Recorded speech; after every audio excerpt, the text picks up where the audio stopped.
Back here in Lagos, 3 persons have been confirmed dead in a gas explosion that occurred in Ajao Estate last night. The explosion occurred at a panel beaters workshop on Inwa Mohammed Street in the estate. No fewer than 9 shops were affected, and emergency responders have taken the injured to the hospital for treatment. Our correspondent Sarah Yeku is at the scene of the incident, and she joins me now for update. Sarah, what more can you tell us now about this explosion in Ajao Estate? Okay, so Precious, we're getting a clearer picture as to what happened last night. So according to eyewitnesses, this happened at about 6:15 p.m. yesterday, that's on Tuesday, and emergency responders said they got the distress call at about 6:55 p.m. And of course, swiftly they responded.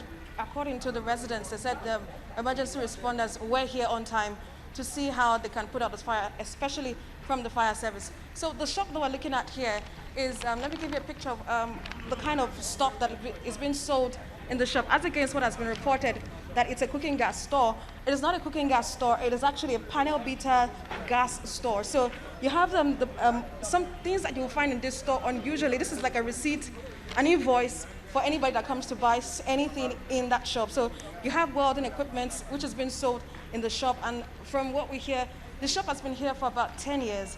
And the persons involved in this incident is the woman who owns the shop, her daughter, and one other person. Although we do not have a clear figure as to those who have been affected by this, we know that some persons were injured, some persons have been reported dead, and we've seen a lot of sympathizers come here since last night.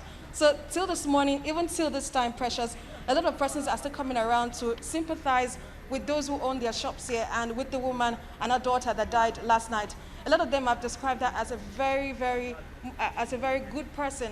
They say she's motherly to everyone around the area. So it's sad for them on one end, and they're also regretting that this has happened in their community.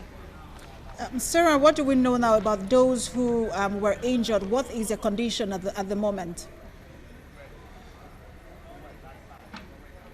Early this morning when we got here, we tried speaking with one of the survivors. He had burns all over his face, on his arm, and we tried speaking with him, but it was a bit, it was a bit sad, and of course grateful, but he didn't want to speak with us on camera because he didn't even know what he was going to do. So the impact that you see is, when the explosion happened, it had impact on adjoining buildings, adjoining stores. So what you're seeing right there on one of the buildings that was actually affected. This morning when we got here, the Red Cross team were actually picking remains of the dead bodies in the other compound, Precious. It was a gory sight to see when you see that they're going to the other compound to pick pieces of persons that had lost their lives in this. And so even on the other end, some other houses in the estate and some other parts of this community where their glasses were shattered from the explosion. So the impact, of course, is enormous. For those who were injured, we understand that they took them to one hospital just opposite this area to be treated. Some of them, of course, for burns. And although we've not been able to speak with any of those who were injured at the hospital, we understand that they are being treated in the medical facility. Really sad development. Sarah, thanks for the update. Our correspondent Sarah Yeku live for us in Ajao Estate, Lagos.